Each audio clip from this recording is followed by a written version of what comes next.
Hey, you guys. Good afternoon. Just to give you guys a little heads up, I'm waiting for my guest to show up. I have another guest coming up as well. I'm going to show you a clip what happened today. Hopefully, you guys grab and grasp what you're going to about to see on this short video. Um,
as you could see, Hugo was doing that. There's another clip I also want to show you.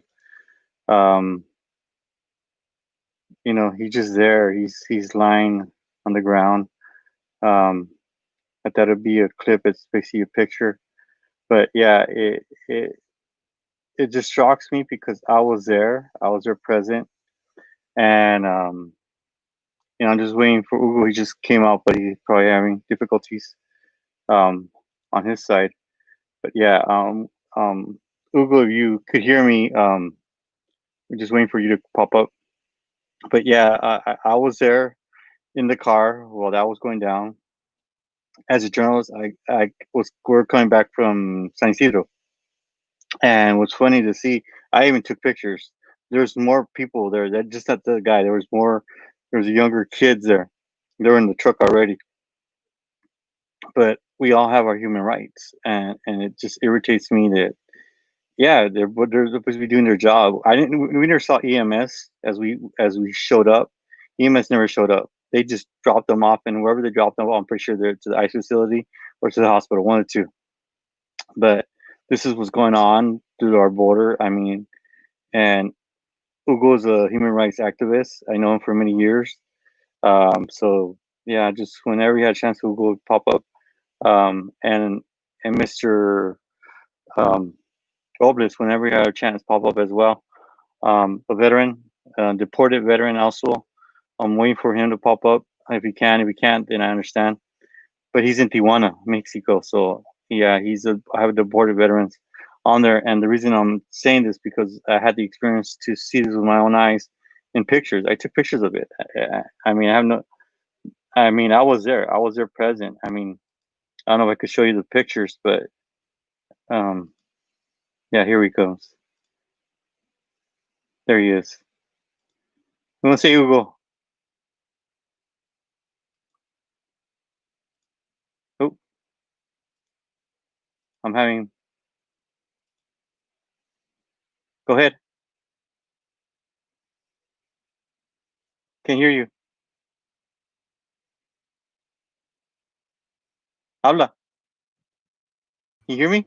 Yes, I can hear you.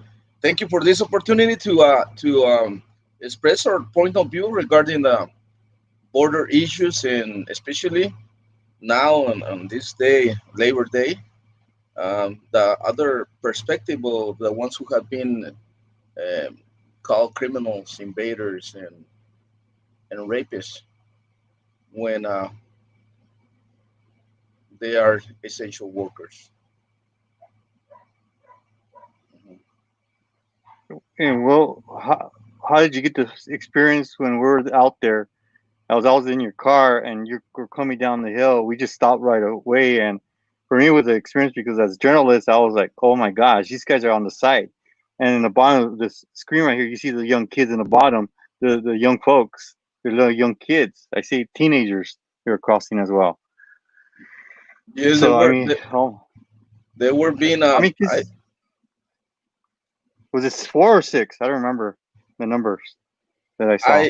I don't remember. It was a group around 5 or 6 of them, and what I saw is that it was kind of an officer were pointing to them. It was kind of the same image of hunter um, getting their prey, hunters getting the prey. So we're talking about human beings. We're talking about victims of forced migration. In the case of the kids, they could be from Central America, running away from violence. They could be Mexicans running away from violence from the states such as Guerrero, Michoacan, Veracruz that are controlled by violence. And some, I know that some Americans will say it's not our business. It is our business because our country, the United States, is intervening in these countries with a war against drugs that have been transformed into a war against human beings, forcing migration of kids, families. In some case, we know about, for instance, of this compañero who was experiencing under extreme pain. Uh, he's a Mexican and he wants to go back with his loved ones in the United States. We're talking about family separations. We're talking about people who have been families that have been torn apart, and essential workers that have been in the United States providing for the economy for decades. And they have built not only a community, but they have built a family. They have a, form families. They have kids. They have wives, and they just want to go back with their loved ones. You cannot stop. You have to be. This have to be treated as a humanitarian crisis, and the U.S. government is treating as a military situation. Uh, we're talking about the militarization of the border. Just an example: since 2010 to yesterday, 111 persons, some of them Central Americans, some of them Mexicans, and also U.S. born Americans have been killed by the Border Patrol in 10 years. We're talking about an average of 11 per year. This year, actually, they have met the quota, the famous quota of 11 deaths by 11 killed by uh, Homeland Security. 11 deaths in this year. Okay. The last one was here at the border in Mexicali. I'm right now in the Calexico Mexicali border in a safe place that I can trust. And a couple of months ago, a person was killed by officers. Where's the information about the incident? Where are the witnesses? Where are the videos? Mhm. Well, we got Mr. Sergeant Robles on the line with Sergeant us. You guys think Robles is Sergeant on here? Sergeant Ruben Robles, a very close friend of mine. We have been roomies. We are uh, we are friends since 2011. I think so. You want to add Hello, anything to this, Mr. Sergeant? I Hugo has good intentions. I've known him for quite a while. Um, I don't have anything bad to say about him. We've both been through a lot, and I think we're both tired of a lot of the discrimination and a lot of the bad treatment migrants get and deported people. As a veteran as yourself, what do you want to tell the public out there? I I'm a Vietnam era Cold War veteran, and I think, well, in my case, I've been deported for 22 years, and I think that's a little bit harsh of a punishment. Um, it's uh, it's difficult to be put somewhere where you're not used to. But anyway, I'm here. I'm here. Anybody want to get in touch with me? Contact Google. I Your e- Or myself? appreciate. your or yourself, your email, throw your email and also your Facebook page under Well, Ruben Robles. yes, I'm on under Ruben Robles, and my email I kind of don't use it that much, but it's Ruben Robles Rodriguez uh, with B like in bueno or good or Bob uh, arroba Gmail. If anybody is interested in learning more about my case or want to help me out, I make different bracelets and different. I repair, I recycle with camo material. This is one of the first. This is very new to me. I'm not used to doing this, and thanks to Google, I'm always willing to help somehow if possible. So anybody want to get in touch with me, get in touch with Google or my email. Yeah, I'm excited to have you on with us because you're a veteran. I advocate for veterans since my dad passed away in 2007. I've been advocating since Oh, 2007. I haven't stopped. My dad was Vietnam era too. He passed away when he was 62. VFW. So yeah, it's serious, and you're deported, and that's asking for everybody that's listening to us out there. Get a hold of us. We're gonna help him get back home, Mr. Robles, because I mean his town is here. He served our country. I see there's no comments yet, but when you guys want to leave me comments, let me know right now. You can put them on the comments on my Facebook and YouTube right now. If you guys got comments for Hugo or Robles, you guys that are listening on right now, my viewers. So I just want you guys to know that this is a serious matter. I'm glad that Hugo has caught me through Robles. I was in Tijuana. I didn't get to see Robles when I was up there for the weekend. I was just so busy. But yeah, I'm excited to have Mr. Robles on Right. here and Hugo on here because I mean, Hugo, like I go way back with him too as well. 2009, I was homeless. I I was think we sitting lost in touch. Ruben. Yeah, Ruben. No, we're fine. We're fine now. We're everything's fine with me over here on this side. Um, I'm just saying about Ugo. It just I go way back with him as well, and with Robles. I mean, our veterans, is our veterans. So yeah, we just lost signal with Robles, but yeah, I mean, it just to let you guys know, this is a serious matter. Yes, it's Labor Day, and what was that we were talking about earlier? Essential to our Labor Day. Remember, Yes. Ugo? Yes. I want to point out that we have to bring history. What happened with essential workers? Let's not forget in the War II, when the U.S. government or government was going through famine, hunger.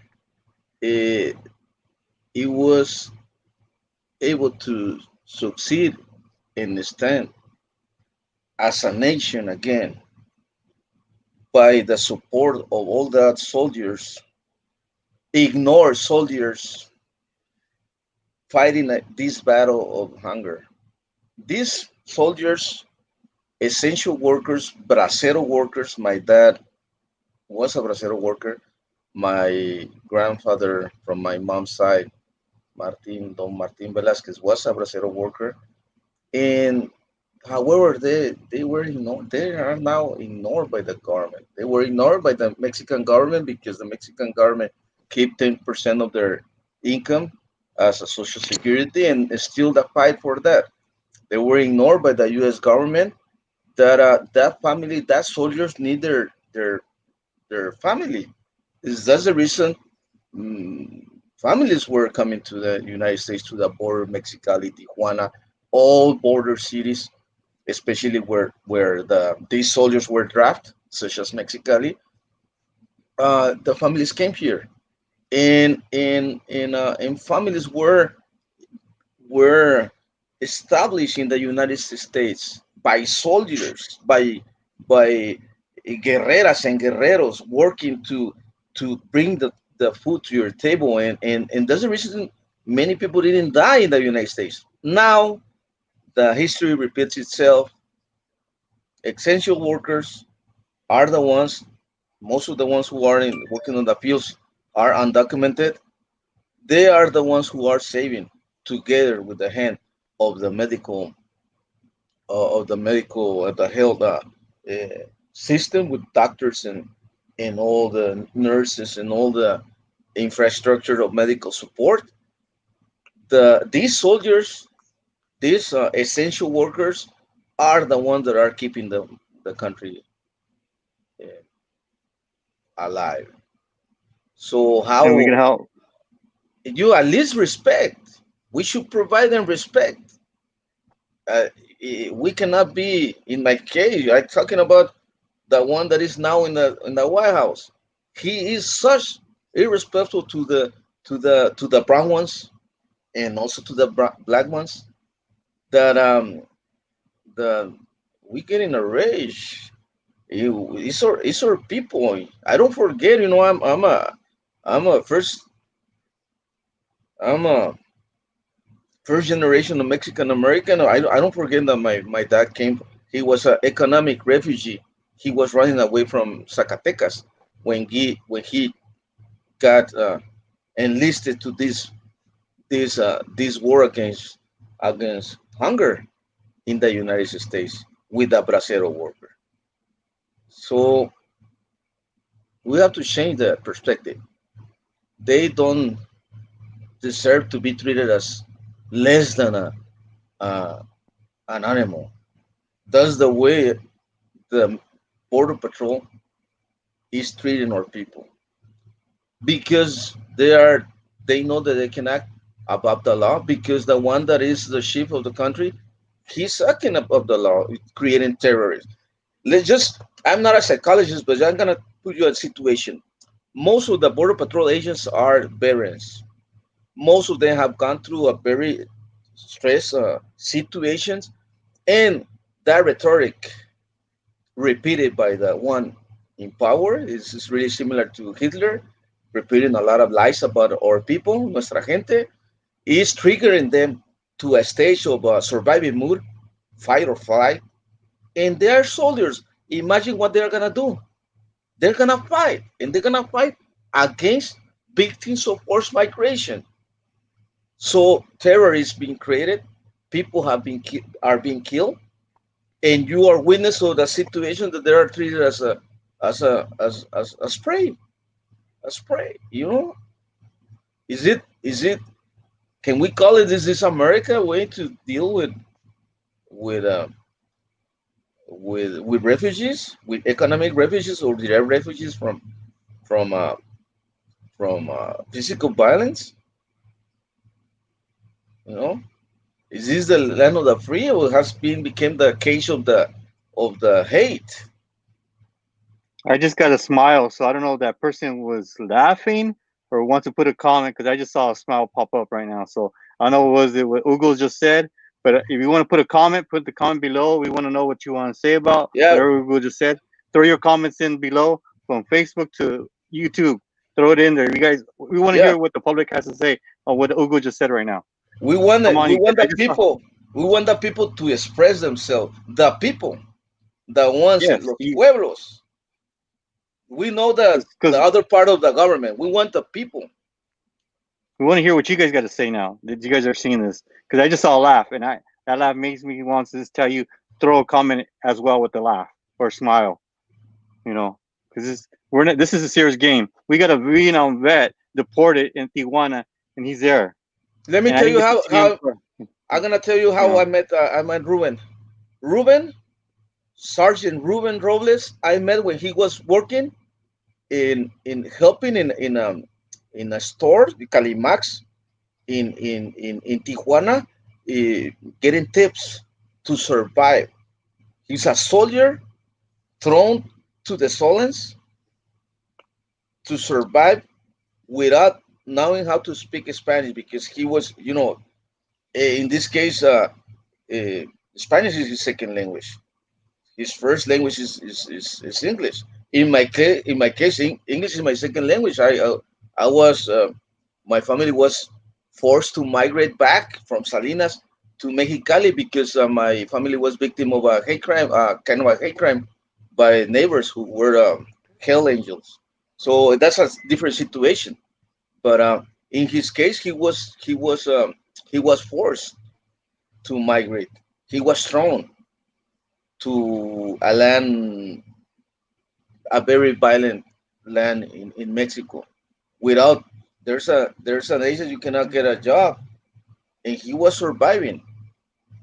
A Hmm. sergeant from the United States that served and was willing to die for the country was surviving by tips. I don't know what happened to my connection.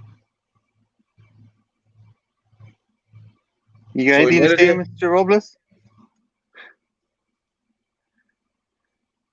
Robles, you want to say anything?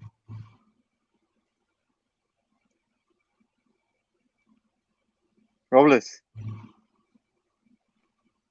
you want to say anything to the community that's out there listening?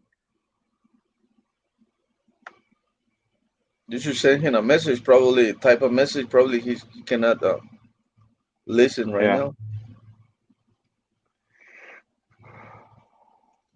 But Sergeant Ruben Robles have proved to be loyal to the people, helping others here in Mexico. Even though he was also starving, he was helping others to survive. And it's sad that the government has left the soldiers behind. To my viewers, now that you said that, to my viewers that are in the VA in San Diego, that are on my Facebook, personal Facebook, share this. Those that are the local VSO office in Imperial Valley, share this. All those in the VFW/American Legion, share this. I can't hear Those are him. veteran supporters, share this because I want to bring Robles back home. That's my goal, and that's going to be our goal to bring Robles back home to his family. Robles belongs back to the United States. You know, so please share this, you guys. We lost him right now, but just share this, you guys. And this is serious during Labor Day. I would not be doing a show on Labor Day because why? Because I just saw what I just saw in the border. Me and Hugo witnessed for ourselves.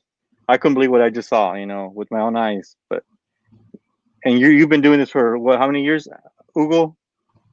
Almost 20 plus years. In no in Mexicali since November the 20th, which celebrates el Día de la Revolución, Revolution Day in Mexico, but also is the International Children Day. We Since just got. November the Thank 20th. you, Sergeant. Okay, I don't want to throw you off. I just got something on Facebook. Thank you, Sergeant Robles. I hope and pray that you can receive the thanks and respect you deserve and to come home. Edward Hart Herring, somebody from Father so Edward Horning from uh, from the Catholic Church, and who has been okay. helping the immigrant community for years, and also with the Posada del Migrante, Posada Sin Fronteras in the in the Mexicali Calexico border on December. I appreciate Father Edward Horning. He's a good example of a religious leader, that follows Jesus Christ, who was also a refugee. We cannot forget Jesus Christ was a refugee. Yeah, and we got Robles back. Yeah, I lost you for a Robles. while.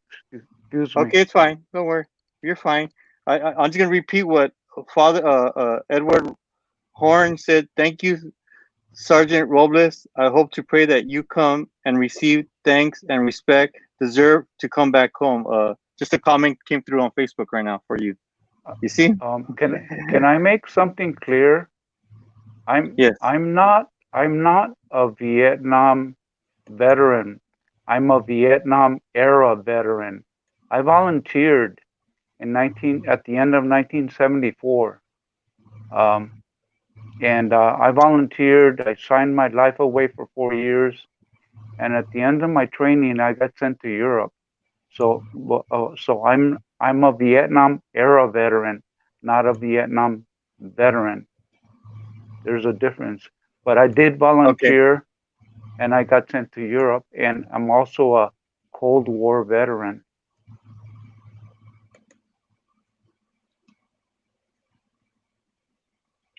You're welcome, Father. You just said right now, thank you for hosting this event on Labor Day. Yo soy bendiga. I just threw a comment right there. Yeah, thanks for letting me know that, Robles. I mean, either way, I was taught by my dad as a army veteran, army brat. Hey, you served, no matter what you did. Just the way I was taught as an army brat, you served either way. So you served. That's all I gotta say. On my hats towards you. Thank you. I always throw a salute. Thank you guys for you guys done, and also want to thank Google for connecting me with you because I'm like I said, I missed you those 3 days up. I was there in TJ, but I'm gonna be Uh-huh. back there. But yeah, we're gonna be in contact because This has to happen. People have to understand that you veterans have to come back home. Our our deportation, everything that's going on in this country is hilarious. I mean, I got wondered when all these other groups came out. I was like the first one as a foundation, and all these nonprofits popped out of California and U.S., Mexico. I'm like, what's going on here? But I just, I made a wave, and I always make wave on social media. But that's just my type of my work I do. But yeah, I mean, yeah, I just want to thank the comments are coming through. I just, just awesome, man. You guys, anything you guys want to say, Hugo? Yes, I want to express that this is not a new trend. What is going on right now is that is the first time the oppression is being legitimate. So now it's politically correct to be racist. Now it's politically correct to attack children. Now it's politically correct to keep refugees, kids in cages. Now it's politically correct to act against the the values of the founding fathers. Now it's politically correct to um, attack in a similar way to in a similar way as dictators, such as Hitler. Because let's remember history. Hitler, his great success was to repeat a great lie, to repeat lies. Then the immigrants were the ones to be blamed for the bad things in the country in Germany. Now this apprentice of dictator, uh, that I call him, mocking about him, Donald Trump Hitler. He he uh, uses the same tactics, blaming the immigrants, blaming the minority, blaming attacking the LGBTQ community, attacking the Muslim community. We have to understand, the religious creed or roots, the major roots in worldwide are based in the Abrahamic religions, such as uh, Jewish, Christian, and Muslim religions, and we have to respect 1/3 of the world practice are Muslim, so we have to respect them because it's the same God. You can call it Yahweh, you can call Allah, you can call Jehovah, in Abba, Father, is the same God, and we have to respect that. We have to respect their beliefs and not attack, because how can they dare to call themselves Christian when they don't respect that Jesus Christ was a refugee, running away from the family. The Holy Family was running away from the attack of Herodes the Great, and they ran and escaped, running away from death to Egypt. I cannot imagine a border patrol, Egyptian border patrol, eh, putting Jesus Christ in cage, such as doing right now Trump, with our people. This is against the Christian principles. How can And they going dare? back to that, now that you took the topic, remember we talked about this earlier. Let's go back when Obama was president. He was deporting the in people at nighttime, not daytime, nighttime. Oh yes, Look at in the let's go to the presidents. Let's go to the presidents yes. now. Let's Remember go. you were talking about that. Let's Yeah. talk about truth. I talk about truth and facts. I was witnessing in 2010, since 2009, but mainly in 2010. I was there every single night at the deportation zone in Mexicali between 1 a.m. to 3:30 a.m. 150 Americans, because they were living in the states, most of them for 20, for 30 years. Americans were being deported. in at the middle of the night, and we were helping there at the border. I remember that you were used to be my guest of honor in my parents' house, and I remember that you were going to help that community in Imperial Valley in El Centro, and I was running to the border to cross the border to help our brothers and sisters there. It We went was our around separate ways, so we're in so we're separate, helping but the we're community doing, either. yeah, we were helping the people. We were helping the people separate ways. You were going to north from Calexico north to the Centro, and from Calexico I was going south at the border to help out people, because I consider myself a server of the people, a soldier of trying to be a soldier of God and not of a nation. And we help the people. We ain't stopping as a team. We hooked up recently because we had our endeavors, but yeah, and now we're back square one again. Like 10 years ago, making it 13 years ago when we hooked up. And I met you through friends, and then that's how it went like that, and went viral. And now we're going viral again after what Hmm. 20 years, going to 20 years now. Hmm. And yeah, I went to Tijuana with you, and I went to Tijuana back, and look where we're at now with Sergeant Robles. And look at this is just it's awesome. It just I work with veterans every other day, different cases. I just got a family just contact me over a criminal case after you left me. I got an inbox, and my inbox blows up sometimes. But yeah, I work on different issues, and phone just blows up when I got back home. But yeah, I'm glad that we're doing this, and I want to thank everybody that's on this panel. I'm glad to have, like I said, Sergeant, also Saludos, amigo, Manuel, Arturo, Luzano Lopez just said saludos, Hugo, un Hello. abrazo, amigo. Okay, he just said that. I don't speak mucho español, pero sí aprendo poquito español.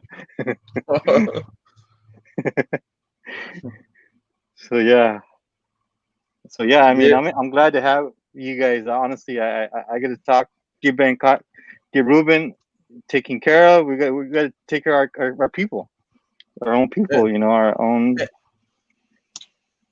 And we have to know that there's a maxim that says nothing is lie, nothing is true. It depends on the lens that you see through. In this case, we are being bombarded, we are being blasted with information from a person who has a very narrow perspective. In this case, the one is in the White House. That he's a privileged guy that have been um, taking mm, benefiting from the economic slaves and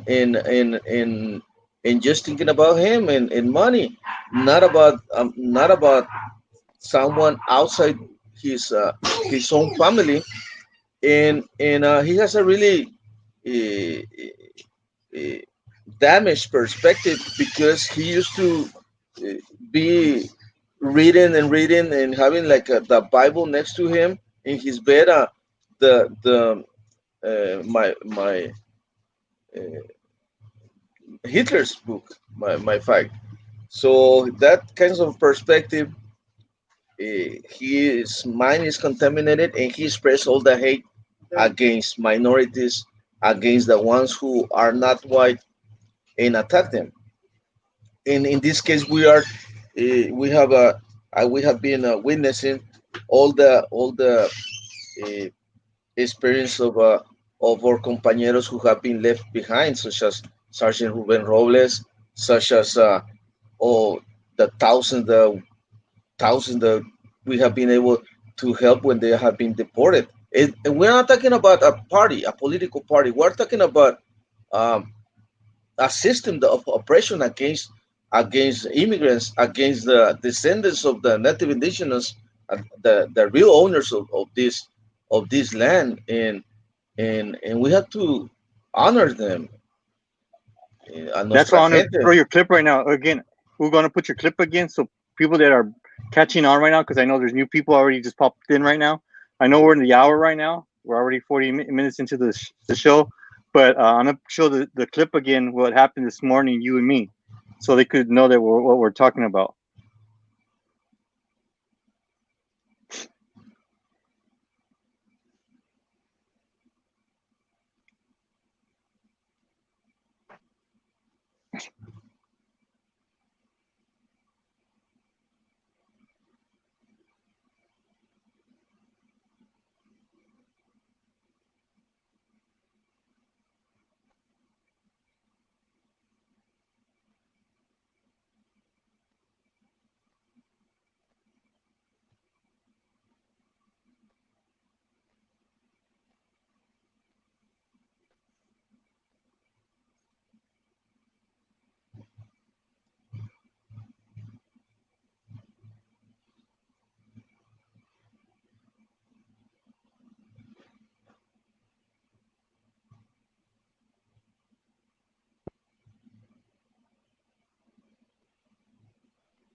I had to stop it there. Um, yeah, I'm just like in I lost the shock the sound way again. it all went down. You guys. I was there. I got to see it all as well. But Hugo did the front thing. I go, "You're an activist. Go for it. Go do that part." And I was in the car taking pictures from my angle, seeing that there was kids there and 4 or 5 people. So yeah, and then this guy gets down. You got to see this part video. It's on his Instagram page. That's where it's at on Google. But I mean, we gotta fight this fight. I mean, left and right. They're humans. We're all humans. Like I Candy can't told me hear earlier what's from going Instagram. on. We're all humans. So Yes, anything you gotta say? Go ahead. Yes, It's on you. we can see. I don't. If you can just watch the face of the border patrol, he was on alert. You know, he was like in a military mood. You know, being prepared to to act, and and uh, I think that uh, just by the crude facts that in the last 10 years, 111 human beings have been killed by the border patrol, such as Nastasio Hernandez, and when he was going to be deported, such as Sergio Huereca Hernandez, uh, a years old kid that was killed in Ciudad Juarez, such as Jesus Yañez, killed in Tijuana. And so I cannot remember each of the name of these people, but I know that the border, the Mexican U.S. border, has the the bloodshed of more than 11,000 human beings who have lost their life, some of them being killed by Border Patrol agents, many of them because of the extreme weather conditions. And they have been live since 1994 when Operation Gatekeeper started. It was not under Trump. It was not under George W. Bush. It was under Bill Clinton. And and we can blame some one political party and the other, but at the end, we have to understand that it is a system, the economic system, the benefits from the exploitations of people, and they base dignity and humanity and legality in a piece of paper. And if you don't have that piece of paper because you lost it, in the case of El Hermano Sergeant Ruben Robles, that he should get his citizenship, and he was a green card holder, or as they call him, legal alien, as a it's so sad the way that our people are being treated, and they are being deported. And in the case that you want to go back with their loved ones, you can end uh, serving up to 10 years for illegal reentry, for laws that are morally wrong. We have to remember, we have to break paradigms. We have to expand our minds, and we have to understand that something is legal, it doesn't mean that it's correct, or something that is illegal, it doesn't mean that it's wrong. It was legal for a slave owner to punish and even kill his property. It was legal to rape them. We're talking about African that were forced to migrate for this country. They were brought by force to the United States. So it was legal to kill them. It was legal to exploit them. It was legal to dehumanize them based on a stupid way of seeing Christianity, blaming them because they were the descendant of Cain, or I don't know what the bullshit many of the neo Nazis and Ku Klux Klan groups and all the ones who take advantage of the African Americans. And it was illegal for a slave to run away seeking freedom. Now it is legal to rob up to 10 years of a life of men or women who dare trying to go back with their loved ones in the United States with their kids. It is legal to deport US born kids, send them to deportation with their parents, living there in all border cities, and now some of them inside the states of Mexico. It is it is legal to lobby millions of dollars investing in creating immoral laws to keep this perfect customer, because it is perfect for the racist and the greedy who owns all the private prisons. We represent more than a $7 billion industry. It's a perfect customer for them, because you keep a person in takes around 130 US dollars tax payers dollars, not from Trump. This money does not from Trump. This money is from taxpayers, from us, from the people, from the 99% of the people of the United States, and and have them in places where they don't have any kind of right, or they are voiceless. It's the perfect customer. You exploit this customer and you punish them. We are talking about the new concentration camps in the United States.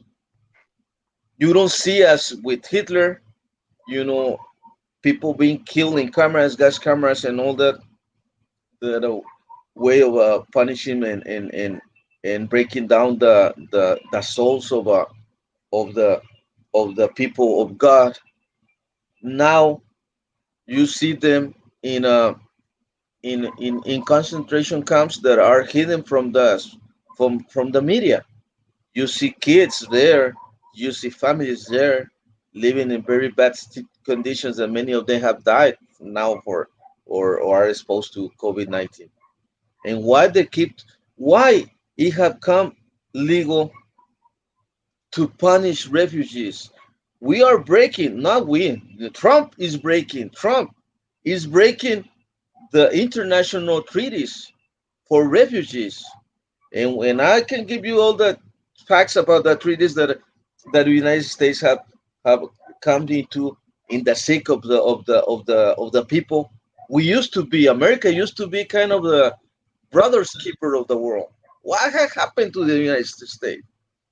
It is devastated because it's acting against the universal principles. It's acting against the system. The ones in the power are acting against the universal principles taught by the great ascendants such as Jesus Christ and Muhammad and Krishna and all the great um, teachers of the nations and the cultures.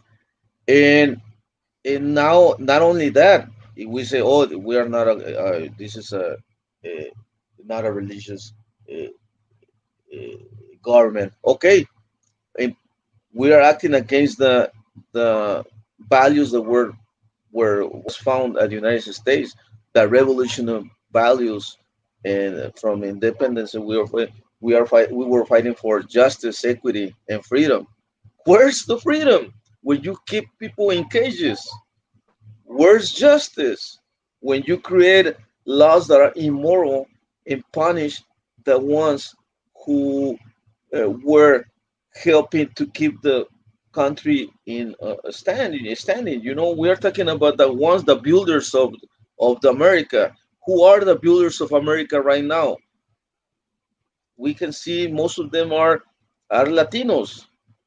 Many of them are Central Americans, Mexicans, and and they are the great builders of the country. And how can we are paying them by paying by exploiting them economically, blaming them that they are criminals, when actually the criminals are the ones who are the lords of the dead, the lords of money, the ones who are now ruling our country. Let me show the comments now that we're on. I'm going to go to the comments now. It's just saying hi to you, Manuel Arturo Lorenzo Lopez. Oh, Saludos, Hugo. un That one, abrazo. I think I did. Es mi Another hermano, one. mi hermano Okay. who was I gonna tell you about my brother? My brother was Julio Castro. Julio Castro. He was born in Mexicali by accident, because my mom was living in El Centro. The family was living in El Centro, in my because my dad was working on the fields. And in December, the lettuce crop the later season. And my dad was a migrant worker. He was working 6 months in Salinas in Monterey County and 6 months in Imperial Valley County. And my mom was pregnant, and the doctor said that she was going to be she has to be careful to probably she should be prepared around January the 9th. So she came to Mexicali to help my grandma preparing tamales for Christmas, because we celebrate with tamales and also with pozole, and we're Mexican, proud Mexicans. And and then when she was working helping with the tamales, she had to deliver my brother Julio Castro, that was born on December the 20th. He received his residency when he was barely like 2 weeks old. It was a two weeks of age, and he was a U.S. resident. However, now Yep. he's deported. Now deported, legally blind, deported, and living in Mexico in a very hardship, going through hardships. And You that's got not a re- Oscar that's not Levy, that's another not one. the reason. Oscar. Let me tell you the story. Oscar Leiva. He's a deported. He's a deported veteran who was struggling in Ciudad Juarez and Chihuahua, and also struggling in Tijuana, going through PTSD and going through a lot of situations, such as all the veterans in the United States. It is worse when you don't have any kind of a cultural support. You probably experienced yesterday the cultural clash when when you want to eat something, when you want to express something, and you talk Spanish. We're talking about hermanos who were just talking English in the States, such as Ruben, such as Oscar, and all of they're going through PTSD situation in a fight or flight mood every single day, because they are surviving from police oppression. They are surviving from the cartels that want to take advantage of their skills. They are surviving of everything. Family separation, the crisis of emotional, psycho emotional impact of experiencing the family being torn apart.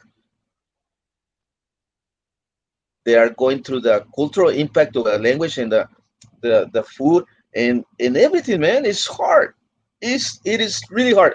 And work also they're going through the economic impact of in the states, at least earning right now $11 per hour per hour. And here in Mexico, you can get like 100 pesos, that is $5, or up to the average is 200 pesos, $10 per day. If you are older in the United States, you can sue if you are not hired because of your age or your religious preference or your gender or your sexual preference. And in I Mexico, call it no. education down here. I'm In overqualified Mex- in Pure Valley. Every job but I in, get here in the Pure Valley, you're overqualified. Really? I'm overqualified over my BA, AA in business. Last in but not least, Mexico, you are Stella older. Rios. In Mexico, you are older than Stella 40 Rios. years. You are not hired, especially I if you. see Mexico's different from US. There's a lot of discrimination. Yeah, the There's discrimination. That's what I see. I know you are Estela told de Rios. I reached out. She's running for it's, city council in she's El a great I just she's a great guerrera who has been fighting uh-huh. for the rights of nuestra gente for decades. And I have the honor to know her through a very beloved mentor, Dr. Rogelio Reyes, rest in power, who guided me through activism in 2004, 2005, in that years. And Estelero Rios, a great warrior who has also experienced um, hate crimes because she has been helping the the fighting for human La rights. Raza. Yeah, La you're Raza. right. Yeah, yeah, I know that because I met her through as a group también back in 2000, I think it was. And I reached out to her, was going to San Diego, and then we kind of did meet up, but and she is a good. I'm glad she's running for city council in Yes. Alcohol. Her and another Democrat veteran, another veteran, pero they don't. I'm just reaching out to her because she's out on live with us. So hey, you ready for an interview on your election? Hit me up. You Juan know, Carlos, Juan Esteban. Carlos, Juan Carlos Charlie Mercado, who has been also advocating for the vets, who wrote a book about deportation, and who has been helping that community, has helped you name it, all the veterans, and sometimes it's so funny, the ego or the situation get a very narrow perspective that sometimes people don't recognize that efforts uh, being made by others human beings to keep you alive, and emotional support, and also economic support, such as Charlie Mercado, that has been helping in years. He helped build the one room, I remember, in the bunker in Hector Barajas, that actually I named the Ported Bear Sport House the bunker, and The bunker. did a, yeah, that's I baptized the bunker. I used to live there. Hector Barajas used to live in the camp that I was leading in 2013. We used to be, he was my roomie, repairing uh, eh, Casa Refugio Elvira from the great Guerrera, Micaela Saucedo, that passed away in 2013, and in 2000, after the camp that I was leading, a migrant camp in 2000. I was leading from August 7, 2013 to December the 22nd of 2013. After that, I went to start repairing the Casa Refugio Micaela in Casa Refugio Elvira, and then later called Micaela, in 7th Avenue and in Tijuana, with that the property is owned by Gloria Saucedo from Hermandad Mexicana Transnacional from LA. And I was helping, and I brought Hector Barajas because he was dealing not only with PTSD, he was dealing with drug addiction, and my brothers, and helping everybody, helping getting out of alcoholism, or such as from Juan Montemayor, that he was called because he was used to, his psychologist was a bottle of Tonayan, of a cheap alcohol, and he was all the, what's the nickname um, given by parents? Juan Tonayas. Juan Tonayas, because he was always drinking Tonayan. And I tried to get them out of from alcoholism and drug addiction, and trying to save them. And I have done my best, and, and it's sad sometimes in the case of Juan Montemayor, because he was pressured to serve criminal gangs in Baja California, and he has to run away from one place to another place. Juan Montemayor, he died alone in Rosarito. Yeah, I saw that clipping on Facebook. Yeah, I mean, there's just so much going on. We're put towards the hour. What do you guys got to say? Anybody want to say last comments? Anything you guys want to shout out to the community? We're in the hour of the hour. Hugo, ¿Qué onda, Rubén? I, I just wanted to say, Juan Carlos got me the sewing machine I had a long time Ah, ago, mira, buen hermano. and Juan Montemayor. I feel bad. Always felt bad for him. We went when they cremated him, and he's in my Facebook in the, I don't know what you call it, the backdrop. It's like a photo. You can see there's an American flag over a body just before they put him in to cremate him. And I was told not to take any pictures, but I ignored them. That's always been on. If you look at my Facebook page and you see Alex, the Navy guy. Yeah, Alex Hondo, Alex Hondo, Yeah, Alex Murillo, yeah, called Alex Murillo. Lex Hondo. Yeah, it I was just Joe wanted. Cárdenas, el also el Apodaca, Hector Lopez and and the rest of the compañeras, Cesar from Miguel. There's a lot of parents who have gone through this situation, and some of them have been able to go back to the states, and they're some of them are fighting their own, struggles. And but it's hard. What I want to say that it's hard to claim a person to be the rep of all the movement when they don't have the guts to continue, or the humble to be humble to also uh, keep all the brothers together. In my case, I'm the only one that was accepted in the group of barons as a brother, and without being a baron. I'm a baron of fighting for the rights of the oppressed people, but not serving for the government. And it's hard when all of them are going through PTSD, emotional, uh, psycho emotional damage, and they are not receiving any kind of help, support for their traumas. And also, there's no way to incorporate them to integrate them to the society. In my case, I have tried, and like for instance, I detect the qualities. For instance, Ruben, he's an artist. He's an artist of the sewing machine, and he creates from what people consider waste, trash. He creates beautiful garment, and he was able to do that kind of job, and he has been doing it for many years. And also, he's a passion of arts, painting, singing, karaoke. We used to sing karaoke with kids, with refugee kids, and also when we were roomies there in Playas, in next to the shelter at the back of undocumented cafe that I was referring. And there's a lot of stories of fellowship, and we're talking about fellowship.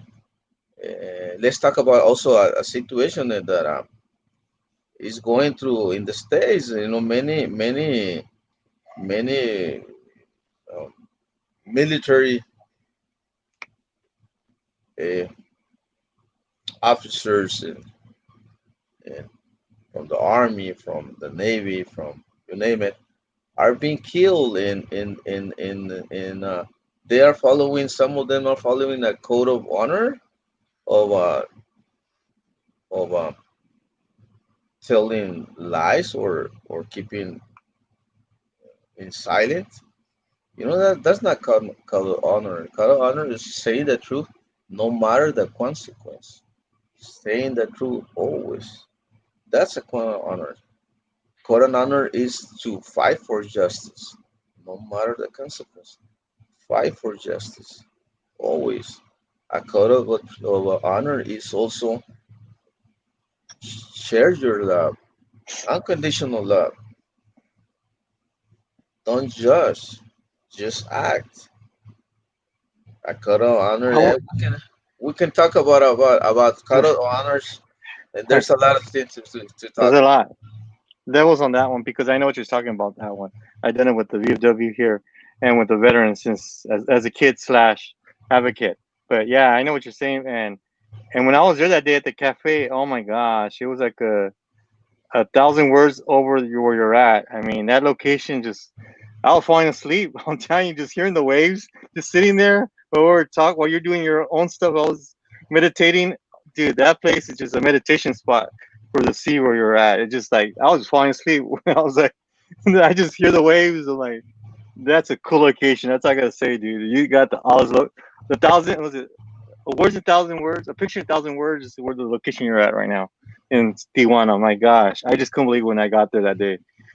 All this time we've been busy in our lives, but I made time to be there, and then I miss Ruben, but I'll be back with Ruben. Like I told, I'll be back in the winter.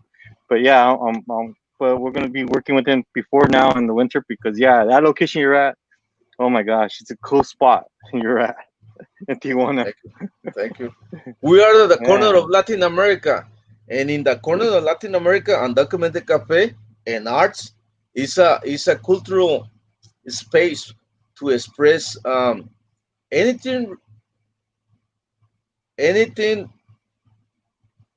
based in justice, equity, freedom, and immigrants, immigrant, human rights of immigrants, and that's the reason we have the flags from from different countries, Honduras, Salvador, from Mexico, from the states, because we have refugees from the states who have been protected in Embajada Migrante. It's so funny. They don't go to the U.S. consulate. They go to Embajada Migrante shelter to ask for support, and also we have been helping from refugees from Cuba from different places, but the the shelter was found helping refugees being deported from the states. Americans who live in like 20, 30 years, then suddenly being thrown back to Mexico as trash, and we have been rescued in Embajada Migrante. And we have also the flag, the only flag that is not for a nation. We have a lot of flags that represent the nations as honor for the refugees who have be there and want to honor their flag. And we have also the flag of Aztlan, a nation of Mexican Americans that represents or kind of proudness of our roots, origins of and identify ourselves as descendants of the pueblos originarios. So those are listening from the Pearl Valley. You guys got to stop at that cafe shop for experience. I've been there already one day. I loved it. I had to move on to the next plan. But yeah, anybody in Pearl Valley, hook up with Hugo. He's gonna give you a tour. It's a play spot for you guys to know what's going on deportation in the United States. It's a spot. It's been on national TV. He's been on. It's been on. It's been hit on just the location where he's at, but it's a cool spot. Was it Friendship Park? We call it. You call it over Friendship Park? Yeah, Friendship Park. Yeah, the Friendship So Park. yeah, We're next to Friendship Park, a couple like 300 yards from Friendship Park, and we are at the corner of Latin America. You know where the wall of shame starts.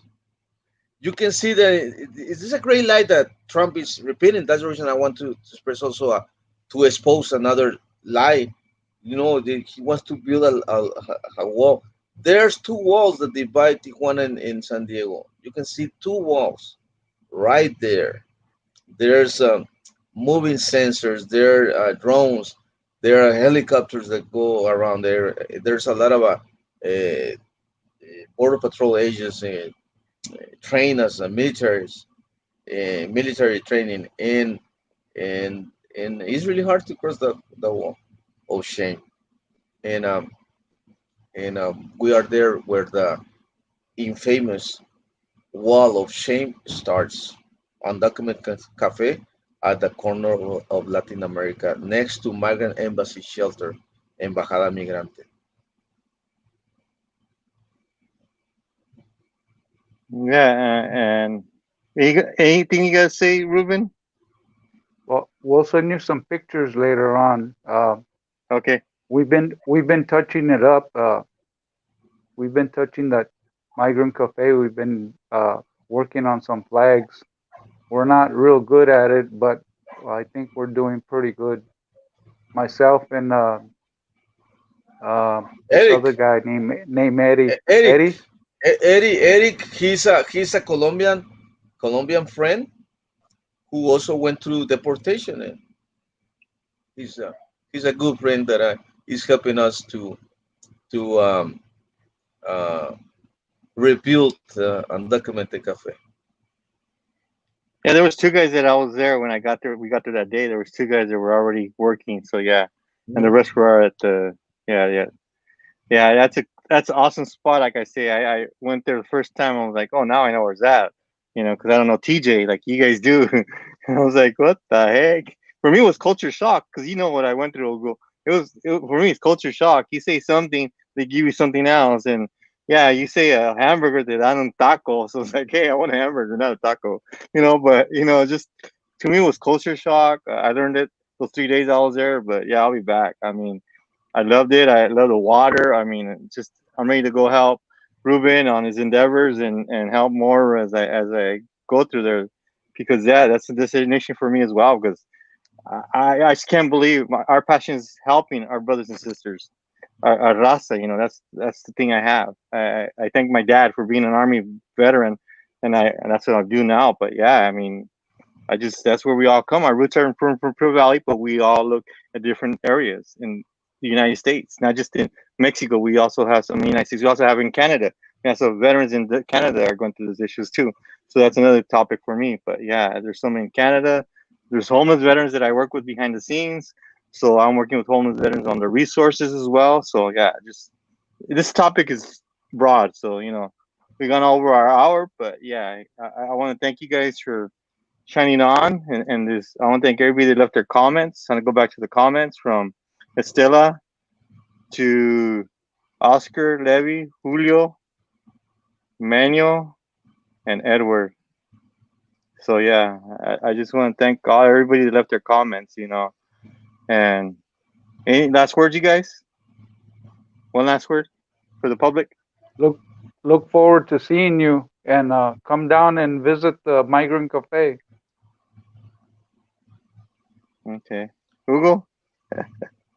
Dignity, humanity should not be based on a piece of paper. Legality should not be based on a piece of paper.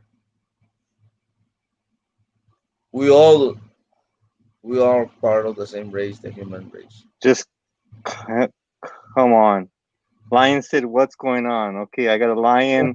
Lion just said, "Just come on." Lion, un guerrero. He's a warrior, creating bridges of love and Well, support from LA to Tijuana, bringing the squad of soldiers supporting bringing humanitarian aid to the shelters in Tijuana, and it's an honor to be we got another person from compañera. Salinas. Just popped up right now. Humberto Salinas Uh-huh. Cepeda, he's fighting for human rights of immigrants, and he's a great leader in working in the Monterrey area in Mexico. All that northeast region of Mexico, fighting for the human rights of immigrants. Not only there, he has a strong network that cross the border from the states to all the way Mexico. Entonces, un gran amigo. Y saludos, Humberto Salinas. Yeah, and then Lion just said, "Much love, brothers." So yeah, I'll be seeing you guys. So much love just popped up right now. By the way, all you guys that are left your comments, please share this. By the way, please share this video recap. There's a recap on this. You share it to your people. Please share this. It's on YouTube and and Facebook. So just share this video as much as you guys can to our public out there. So those that left the comments, because these are last minute comments. I never get this much like today, but you guys got great people out there, so they're listening. Thank And you guys. my last comment, please vote, vote, vote, so we can end this regime or terror for our people, against our people. We have to vote. That's our weapon. Vote. Also, open your. Don't get uh, don't get surrounded by the words of the wall in your hearts, in your minds. Let's be a good Christians, Muslims, you name it. Follow the religious leaders and don't blame them the most vulnerable. That's against Christianity. Well, good night. Salute. Saludos. Salió. Saludos a todos, público. Thank you, Ruben, for being on here. Even though we're gonna catch up with you pretty soon. So we're gonna Thank make Ruben and make everybody happen. This thing happen in Tijuana. So thank you for inviting me. You're Gracias. welcome, Ruben. Un abrazo. We'll talk later. Share, share, share. Good night.